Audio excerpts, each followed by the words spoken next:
Olá pessoal, tudo bem? Com o objetivo de manter você bem informado sobre tudo o que acontece em nossa cidade, a TV Câmara segue trabalhando, mesmo com todos os cuidados e restrições impostas pelas autoridades sanitárias. Seguimos a nossa missão de levar até você informações sérias e devidamente checadas por nossa equipe de jornalistas. E com a edição do decreto que declarou situação de emergência em Rio Preto, muitas dúvidas surgiram.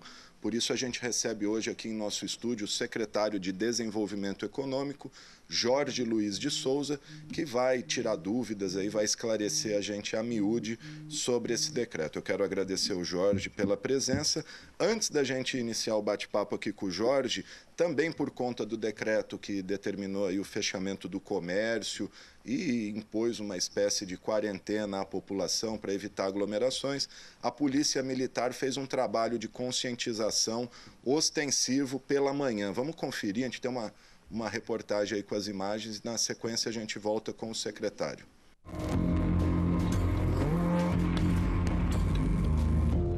Com a edição do decreto que declarou emergência em Rio Preto e determinou o fechamento de comércios não essenciais, a Polícia Militar intensificou o patrulhamento nos principais pontos de concentração da cidade e tem orientado a população sobre a importância do isolamento domiciliar.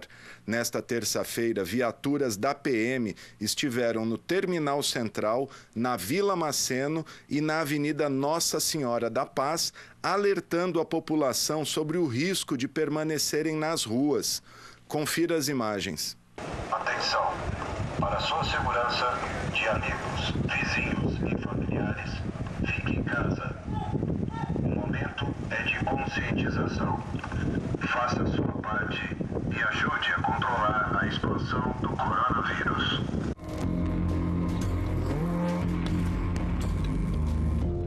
Bom, tá aí, gente, a PM fazendo o seu trabalho, né, alertando, orientando a população sobre o risco que ela mesma está correndo de ficar aí em aglomerações, enfim, na rua. O momento é de ficar em casa, quietinho, com a sua família. Bom, e como eu disse, a gente está aqui com o secretário de Desenvolvimento Econômico, Jorge Luiz de Souza. Secretário, eu começo perguntando para o senhor, quero que o senhor esclareça para toda a população, quem nos está assistindo, como é que está a situação do comércio, dos empresários de Rio Preto. Hoje tudo fechado, desde ontem, clima de feriado aí, que não é um feriado. Como é que está? O que a prefeitura tem feito? Ontem o prefeito Edinho Araújo disse que estava estudando algumas medidas de apoio a esses empresários. Como é que está essa situação? Bom, boa tarde, obrigado pelo convite. É uma boa oportunidade para a gente esclarecer alguns pontos. Bom, Alexandre, o que a gente sente aqui, o estrago, a questão do impacto no varejo, no comércio como todo, na economia como todo, já está pronto, já está feito, e o que a gente vai tentar é minimizar esses impactos. Quando você olha as medidas que foram tomadas, a gente seguiu uma premissa pela Secretaria de Saúde, né, com relação à necessidade de se fazer o isolamento, pelo menos nessa parte, nesse início, né. A gente tem um tempo ainda para poder tentar controlar a evolução da doença. E essas medidas foram duras, tiveram que ser tomadas, que foi aí o fechamento da maior parte das atividades econômicas do município, principalmente aquelas que são consideradas não essenciais. Então isso foi difícil tomar essa decisão, mas ela foi necessária, e ela hoje, pelo que a gente conversa com os empresários, tem esse entendimento de que não havia outro meio nesse momento para que que a gente controlasse essa epidemia, né? Então isso foi difícil, mas necessário. O que a gente percebe hoje é que as atividades não essenciais, principalmente o comércio da área central, que tem grande parte dela, os shopping centers, todos eles aderiram a esse chamado, né, essa determinação, para que efetivamente a gente consiga controlar e passar por essa fase sem maiores transtornos do ponto de vista de eclosão, de explosão da saúde, né? A saúde, né, em primeiro lugar. Né? Todas as nossas premissas foram que a vida vem em primeiro lugar, e aí depois a gente vai tentar corrigir os rumos da economia, né? Isso em nível federal, estadual e no próprio município, para que a gente continue aí saia lá na frente mais fortalecido. Em termos do Banco do Povo, por exemplo, que poderia ajudar no financiamento, capitalização dessas empresas, pagamento de salário, que a gente sabe que é uma das principais dores de cabo, um dos principais problemas que esses empresários vão enfrentar. Tem alguma proposta nesse sentido? Tem sim. A gente teve agora, no dia 13, o governo do estado liberou uma linha de crédito de 25 milhões de reforço para o Banco do Povo. Esse dinheiro é direcionado para o microcrédito, né, que é o público hoje do pequeno e microempresário. Então ele vai de R$200 mil até R$20 mil para a pessoa jurídica. E aí foram feitas algumas pequenas alterações. Por exemplo, a taxa de juros, que era 1%, ela caiu para 0,35%. Né? O prazo foi alongado de 24 para 36 meses o prazo de pagamento. E a carência também, que era de 60 dias, passou para 90 dias. Quer dizer, tudo isso para tentar passar por esse período que vai ser um período mais difícil. Além disso, algumas outras medidas foram tomadas. Antes você poderia fazer o empréstimo, o Banco do Povo, captar esse recurso para poder fazer capital de giro, né, para compra de mercadorias, etc., para o seu negócio. Hoje foi liberado para que você também pague algumas contas, como a conta de água, telefone, luz, o aluguel do seu negócio. Você pode fazer o pedido para poder fazer esses pagamentos. Não posso pagar dívidas, né? Dívidas pretéritas não tem condição, mas para tocar o negócio para frente, isso não é fechar possível. As portas, né? Essa é a ideia que a gente, até inclusive também dentro dessa linha, salário também. Pode, né? Os salários também estão incluídos nessa linha de crédito. Então é só para passar esse período, né, de turbulência que a gente está vivendo para sair mais forte lá na frente. O secretário, o decreto ele especifica bem a questão dos comércio de abastecimento, né? Enfim, açougue, supermercado, restaurantes, desde que haja o delivery, e outros comércios que num primeiro momento parecem não ser essenciais, mas que atrapalham a vida das pessoas. Vou citar alguns exemplos: loja de material de construção, pessoal que está com obra em andamento. Citei até um exemplo antes para o senhor, um chaveiro, alguém que perde uma chave de casa. Como é que está sendo o funcionamento desse tipo de estabelecimento? Ele pode funcionar desde que com as portas fechadas e entregando esse material ou esse serviço, enfim? Bom, isso foi dentro da primeira configuração do decreto, a gente percebeu logo no sábado que tinha alguns questionamentos que foram feitos durante a noite, né, que a gente reformulou no final de semana. Realmente, surgiu essas questões e a gente levou para um comitê que tem no próprio decreto criado lá, que os casos omissos eles seriam encaminhados para esse comitê para uma decisão e para uma avaliação. O que a gente tem hoje, falando desses casos concretos, a gente adotou alguns princípios. Então, o primeiro princípio é o princípio da não aglomeração de pessoas, né, para poder analisar os casos. O segundo é a questão da circulação das pessoas, evitar essa circulação. Vamos dizer do caso específico que você citou do material de construção, né? Como a gente ditou o que é atividade essencial, a gente considerou aí um subgrupo, vamos assim dizer, de atividades correlatas à essencial. Então, por exemplo, material de construção. Vamos dizer que você tem aí uma manutenção que tem que ser feita numa clínica médica ou que precisa de um material para resolver um problema imediato num local que é essencial.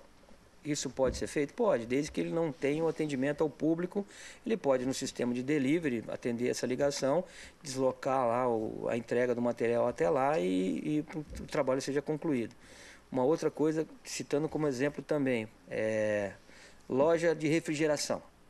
Então, hoje tem uma demanda muito grande, né, nos hospitais, nas clínicas, por conta da manutenção do ar-condicionado. Se der um problema no equipamento de um ar-condicionado, queimar um motor lá ou um compressor, como é que faz? Então, a gente entende que desde que estejam de portas fechadas e o atendimento seja feito delivery, entrega no local e um deslocamento para que esse serviço seja completado, também. E material elétrico, por exemplo, também é um outro questionamento. Então, essas atividades que estariam correlatas às essenciais, que a gente entende, elas, desde que elas fiquem com as portas fechadas, não atendam o público, elas podem trabalhar internamente.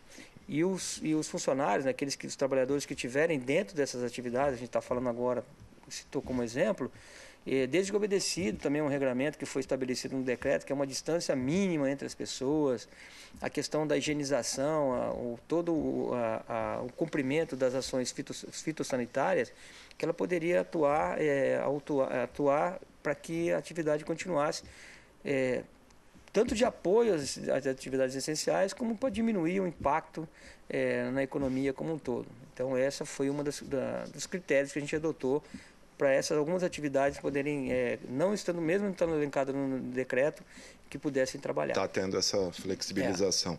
Questão, por exemplo, a gente fala da entrega. Um motoqueiro, você pede, o motoqueiro entrega. Você ir no local retirar uma pastelaria, por exemplo, trabalhando com a porta fechada, você vai ali na porta, eu quero um pastel. Isso está permitido? O que está acontecendo, por exemplo, foi bom esse exemplo, vamos colocar os ambulantes, os lanches que tem pela cidade, né?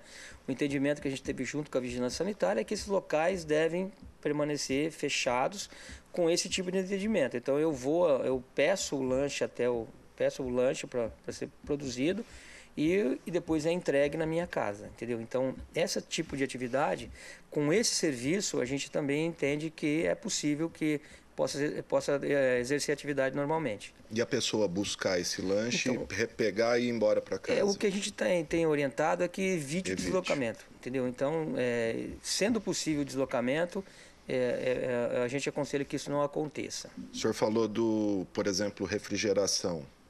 Ninguém sabe instalar um ar-condicionado. A empresa pode mandar um técnico na residência ou no estabelecimento para arrumar ou instalar esse ar? O decreto fala da restrição à prestação de serviço, mas como a gente já falei agora no começo da conversa, é que, por exemplo, esse é um serviço essencial, porque vai atender uma atividade essencial que não pode parar para que o trabalho continue. Então, a gente entende que é possível que esse trabalho seja desenvolvido. O técnico pode estar lá com essa peça e executar o serviço lá que precisa ser feito. Mantém aquele cuidado, né? Isso, obviamente, toda a distância. Evitar cumprimento de mão. Isso. Tá certo, gente. A gente está aqui com o secretário de Desenvolvimento Econômico, Jorge Luiz de Souza, esclarecendo aí vários pontos deste decreto que determinou o fechamento do comércio. Daqui a pouco a gente volta com o secretário, porque nesta terça-feira a Secretaria de Saúde também iniciou a vacinação de idosos contra a gripe. Confira as informações que a gerente da imunização enviou aqui para a gente, a Michela Dias Barcelos, gerente de imunização da Secretaria de Saúde. Olá, eu sou Michela, enfermeira da Vigilância Epidemiológica de São José do Rio Preto. E hoje quero deixar um recado para os idosos que devem ficar em casa por conta do coronavírus, no entanto, precisam se vacinar. E nós montamos toda uma estratégia para que essa vacinação seja bastante segura. As unidades de saúde deslocaram suas salas de vacinação para escolas e outros equipamentos públicos para que a gente possa evitar as aglomerações, agilizar a vacinação, deixando esses idosos seguros e vacinados contra a gripe. Não podemos prevenir uma doença e deixar outra circular. A gripe também causa muitas complicações em idosos e é extremamente importante a vacinação. Para saber onde se vacinar, consulte o site da Prefeitura, onde terão todos os endereços dessas escolas e outros equipamentos, e também o drive que está sendo montado em 2 locais, funcionando das 9 às 18 horas e nas escolas o horário das 8 às 16h30. Não deixe de se vacinar. E legal, gente, temos aí a Michela e, como ela disse, tem o drive-thru aí, e o que eu acompanhei hoje parece um pânico desnecessário das pessoas, filas ali quilométricas, tanto no Centro Regional de Eventos quanto no Parque Ecológico lá da Zona Norte. Pessoal meio apavorado, a gente entende, mas não precisa correr todo mundo hoje para tomar essa vacina. Ela tem um prazo longo, tem muita vacina, a Michela já disse que não vai faltar vacina para ninguém, então é desnecessário o pânico, e muita gente também reclamando, que desorganização, mas a gente tem que entender o momento, né, gente? E sobre a questão da vacina, a gente tem também uma reportagem da Maria Estela Calças com mais detalhes, informando certinho os locais de vacinação, porque não é mais na UBS, a Prefeitura Saúde transferiu para a escola, sempre a escola mais próxima da UBS que você está acostumado aí. Confere aí as informações, elas estão também no Facebook da Câmara Municipal, no site da Prefeitura. Vamos conferir.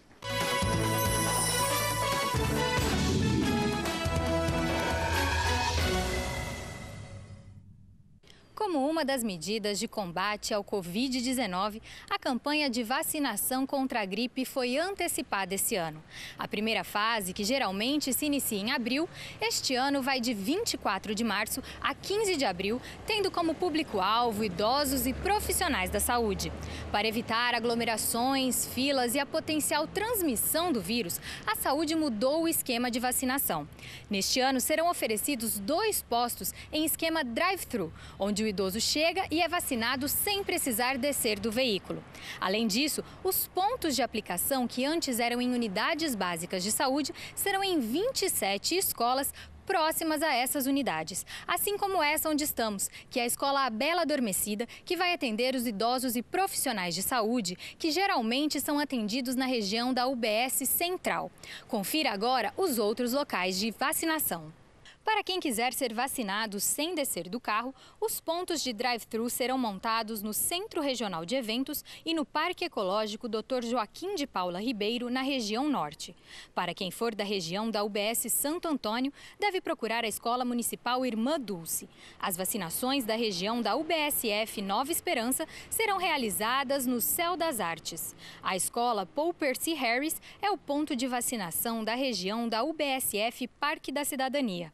Quem é da região da UBSF Jardim Simões Renascer deve se dirigir à Escola Municipal Silvia Covas. E quem é da região da UBS Eldorado, à Escola Municipal Menino Jesus. A vacinação da região da UBSF Jardim Gabriela será realizada na Escola Municipal Oldemar Stobe e da UBSF Gonzaga de Campos na Escola Municipal Professora Ana Mendes Oliveira Castro.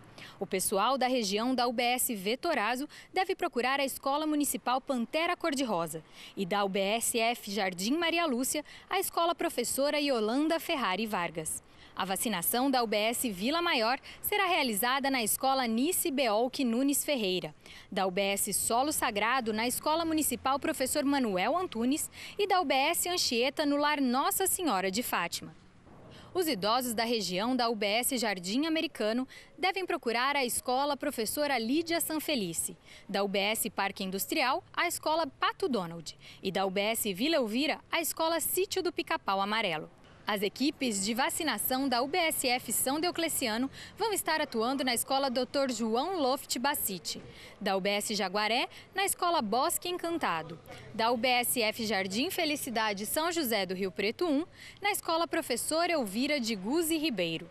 Os idosos da região da UBSF Talhado devem procurar a Escola Joana Casagrande Vinha, da UBSF Lealdade e Amizade, a Escola Álvaro Luiz Angeloni, do CSE Parque Estoril, a Escola Irmã Julieta e da UBS São Francisco, a Escola Luiz Jacob. Já para quem é atendido pela UBSF Cidade Jardim, a vacinação será realizada na Escola da UD Jorge Simão. A região da UBSF Caíque Cristo Rei será vacinada na Escola Professora Cleofas Beltrán Silvente, da UBS Vila Toninho, na Escola Professor João José Feres e da UBSF Engenheiro Schmidt, na Praça dos Esportes e da Cultura de Engenheiro Schmidt. Na segunda etapa, que vai do dia 16 de abril ao dia 8 de maio, serão incluídos professores, portadores de doenças crônicas e forças de segurança. A terceira etapa, realizada de 9 a 22 de maio, também terá como alvo as crianças de 6 meses a menos de 6 anos, gestantes, puérperas, povos indígenas, privados de liberdade, funcionários do sistema prisional e adultos com idade entre 55 e 59 anos. Todas as mudanças em Rio Preto devido ao combate à pandemia contra o novo coronavírus, você acompanha aqui. Maria Estela Calças para a TV Câmara, o canal do Legislativo.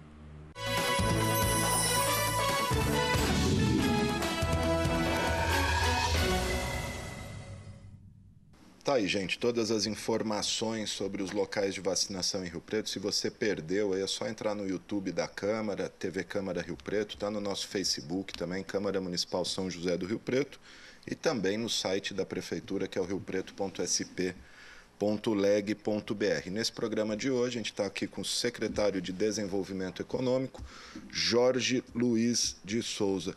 Secretário, uma situação, como é que está a obra de revitalização do calçadão? O senhor me disse que passou ali hoje cedo. Como é que está a situação? Vai parar, não vai? Que é mais um problema para os comerciantes, né?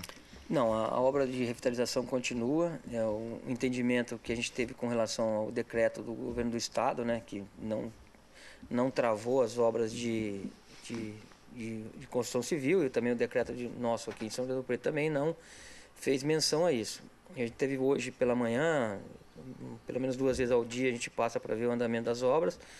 Já foi aberta uma terceira frente de trabalho, justamente para ganhar um tempo, que é importante agora, como a gente tem um pouco fluxo de pessoas no centro, e o tempo também, a estiagem está nos ajudando, quer dizer, não tem chovido como era nos meses de janeiro e fevereiro.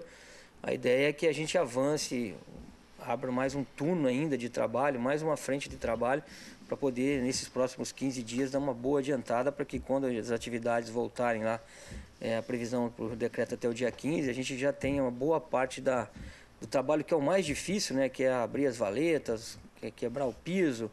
A gente já tem a boa parte desse trabalho já feito para poder minimizar o transtorno dos empresários quando a gente voltar às atividades. Legal. Secretário, voltando à questão do Banco do Povo, a gente sabe que está chegando ao final do mês, vai virar o mês, hora do empresário pagar salário, alguém que se sinta ali meio desguarnecido no momento, ele pode procurar o Banco do Povo, pegar um empréstimo, aí, nem que for para pagar os seus funcionários do mês, aguardar os acontecimentos. E aí eu pergunto, qual é a burocracia? Esse dinheiro sai rápido, demora? Existe alguns critérios, né, que, por exemplo, esse recurso ele vem da Secretaria de Desenvolvimento Econômico, e aí tem alguns critérios de contratação. Um deles é que você tenha residência no próprio local, que o Banco do Povo é local, né, de São José do Rio Preto. E aí a análise da documentação tem sido rápida com relação a isso, entendeu?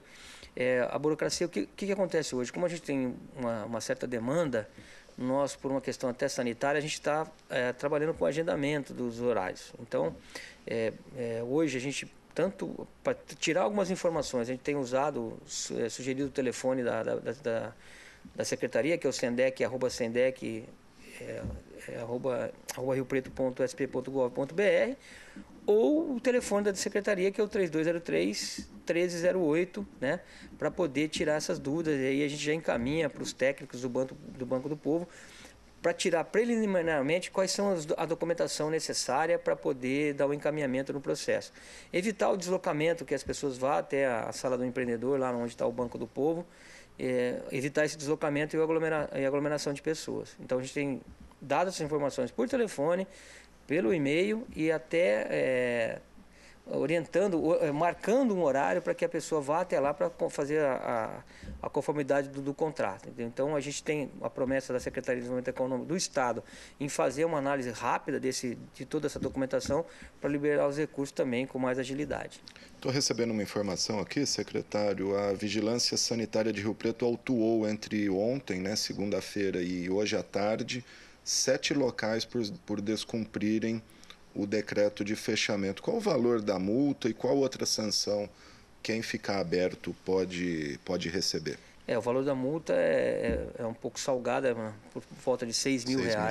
É um valor extremamente alto, e certamente esses locais que foram autuados estão flagrantemente descumprindo o enunciado do decreto. Eu sei que alguns estão sendo orientados a fechar sem multa, né? Mas para ter sido multado é porque ou é reincidente ou... Exatamente. A orientação, a norma sempre é orientar, a primeira orientação, e aqueles que flagrantemente estão desrespeitando estão sendo autuados. Quer dizer, então, eu acho que assim, precisa de um pouco mais de consciência, né? O trabalho de conscientização e informação já foi feito. Eu acho que agora é o empresário fazer a sua autoanálise, a sua autocrítica, e ver a necessidade mesmo de estar trabalhando, não estando amparado pelo decreto. Chamada responsabilidade social, né? Exatamente. Inclusive, quem flagrar aí, ver algum lugar aberto, a Secretaria de Saúde disponibilizou alguns telefones, tem o 0800 77 17 123, tem o 0800 77 05 870, e os próprios telefones da vigilância, que é o 3216-9758 e o 3216-9765.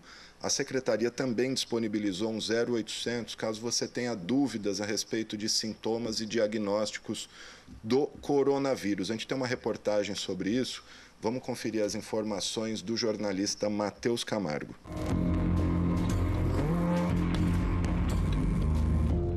A Prefeitura de Rio Preto disponibilizou um telefone para a população tirar dúvidas sobre o novo coronavírus. O 0800 7722 123 vai ter médicos de plantão das 7 da manhã às 11 da noite. O serviço é gratuito. O secretário municipal de saúde de São José do Rio Preto, Aldenis Borim, dá mais informações. Que é para informar a população justamente do que ela tem dúvida. Devo ir a uma UBS? Devo ir ao hospital? Vamos dizer que alguém liga e fala, olha, eu estou com uma gripe, com falta de ar, com muita febre, o que eu faço? Eu não vou mandar ela para uma UBS. Ela já me deu informação que ela precisa ir para um hospital, que ela pode precisar de um respirador e assim por diante. Não, olha, eu estou só com coriza e um pouquinho de dor de cabeça, não tive febre. Olha, você vai fazer isso e isso. Então, a orientação vai ser individual. E esse 0800 é para resolver dúvidas e dizer o seguinte, liga amanhã novamente para falar como você está, se piorou, melhorou, para não ser definitivo. Então, esse 0800 a gente espera dar a informação à população e diminuir também os atendimentos nas unidades, seja elas privadas ou públicas. Reforçando que este telefone é apenas para tirar dúvidas sobre o novo coronavírus. Matheus Camargo para a TV Câmara, o canal do Legislativo na luta contra o coronavírus.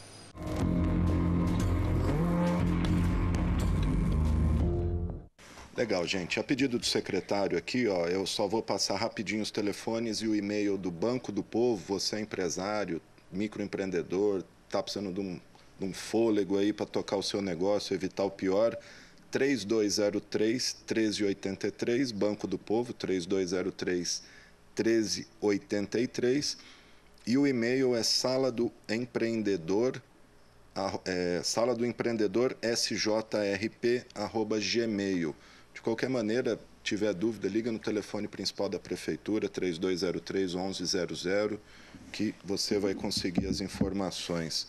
Tem aqui também, eu recebo uma mensagem do SESC, nesse momento, todo mundo aí, enfim, mobilizado, né? O SESC São Paulo colocou à disposição do poder público a estrutura física de suas unidades no Estado para as necessidades recorrentes da pandemia do coronavírus. A decisão foi anunciada às autoridades.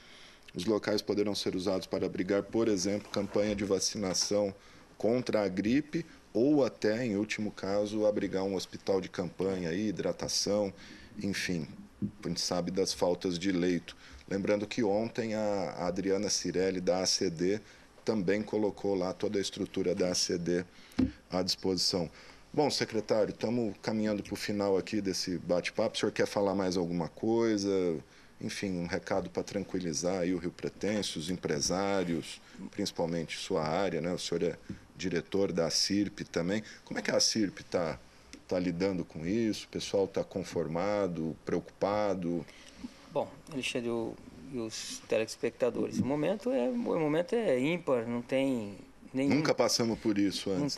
Não tem nenhum histórico disso, né? Então, tudo agora está sendo um aprendizado. Não tem precedentes aí com relação à situação que a gente está vivendo. O momento hoje, o que a gente tem que passar para o empresário é que ele já fez a lição de casa lá desde 2015, né, com relação aos custos, a queda que a gente teve na atividade econômica, sofreu muito e a gente está tendo agora de novo que passar por essa situação. É aquilo que a gente teve, né, que o empresário tem, é ter a serenidade, procurar ter a cabeça fria e focar no negócio dele, que agora, certamente, depois que passar toda essa turbulência, muitos negócios vão se transformar, né? A gente vai ter que fazer dessa situação atual uma oportunidade, né? Como muitos fizeram agora nos últimos 5 anos. Fazer disso uma oportunidade, repensar o seu negócio, de repente olhar com mais carinho determinada ramo de atuação que ele não estava enxergando e focar nisso, né?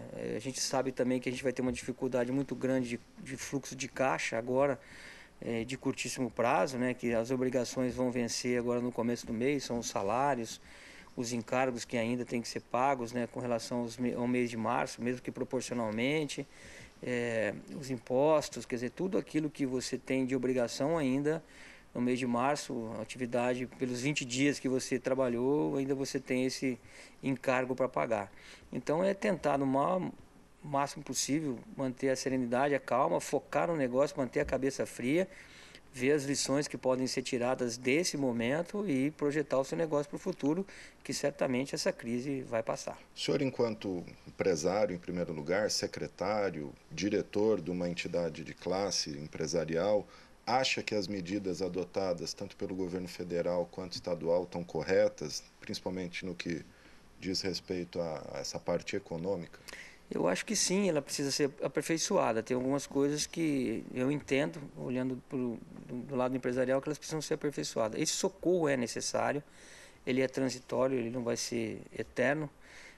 Mas algumas coisas, como por exemplo, que suscitou muita dúvida foi a questão da suspensão do contrato de trabalho, que eu acho que hoje é a maior dificuldade que as empresas terão de manter esses empregos. Eu acho que o desastre maior é essa perda de trabalho, esse desemprego que a gente já vinha com dificuldade e recuperando muito lentamente. Isso é um problema de curtíssimo prazo que a gente tem que resolver. Eu acho que uma correção na MP com relação à possibilidade dessa compensação, da suspensão dos contratos de trabalho com uma certa remuneração, pelo menos, também, tanto pela empresa indenizatória como pelo governo compensatória. A gente tem que achar um meio para poder passar esse momento de turbulência. Eu acho que o que mais é importante hoje é você tentar manter o maior número de empregos possíveis, porque qualquer mudança nesse cenário do desemprego vai ser muito amargo para recuperar lá na frente. A curva de recuperação é muito mais lenta do que a avalanche de desempregados que a gente possa ter no momento. Não é exatamente a área do senhor, mas o senhor integra lá o primeiro escalão do governo aqui municipal. Tem alguma preocupação com queda de arrecadação, questão de IPTU? Sabe também se empresários vão ter uma folga aí na primeira ou segunda parcela do IPTU? Tem alguma coisa nesse sentido? Existe uma orientação do prefeito de montar um comitê, já foi montado esse comitê, capitaneado pelo secretário da Fazenda, para medir os impactos que esse lockdown nosso, aí, essa parada na economia de Rio Preto, no país, ele vai ter diretamente na nossa economia. Então, o Ângelo, já conversamos hoje pela manhã sobre a formação desse grupo, as diretrizes que nós vamos tomar. Então, nós vamos estar conversando nessas próximas semanas para fazer essa avaliação. Não sei, o Ângelo não detalhou se tem algum tipo de medida que possa ser adotada nesse momento, mas certamente a queda de arrecadação vai vir por conta da parada da atividade econômica. Não tem uma projeção exata dos números, a gente falou em um número, o Ângelo falou de alguns números que ele estava projetando e verificando.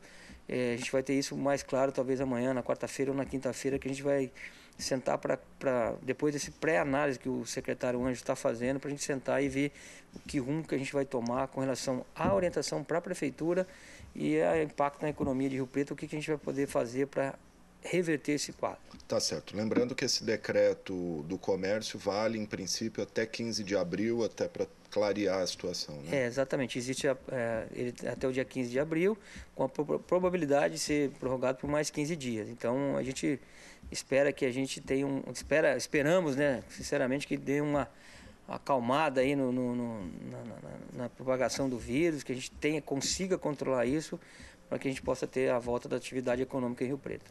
Tá certo, secretário. Agradeço muito a participação do senhor. Boa sorte aí a todos os empresários, aos trabalhadores, né? No momento que todos têm que, acho que Sim. Não pode dar as mãos, mas tem que estar todo mundo junto aí. Unidos, nem no pensamento, né, Alexandre? Exatamente. Quero só lembrar, ontem surgiram muitas dúvidas, então o secretário já reafirmou aqui a entrega de produtos, desde que o estabelecimento, seja ele qual for, não abra suas portas, não reúna pessoas, em princípio está liberado. Material de construção, surgiu muitas dúvidas, aí, muitas perguntas, principalmente muita gente com obra em andamento quer saber. Então tá aí, o secretário esclareceu. Quero lembrar sempre a importância de todos permanecerem em suas casas, evitar o contato social. A gente está aqui trabalhando, mas com todos os cuidados, enfim. e só procurar a unidade de saúde, isso é muito importante, as autoridades sempre reforçam, apenas em casos graves, com 2 ou mais sintomas, coriza, tosse, febre alta e principalmente a falta de ar. Esse sim, aí você deve procurar uma UPA, né, unidade de pronto atendimento, que é emergência e urgência. E lavar bem as mãos com álcool, com água e sabão e desinfetar com álcool em gel. A gente está aqui com o álcool em gel. Agradeço a você pela sua audiência e a gente volta a qualquer momento com mais informações.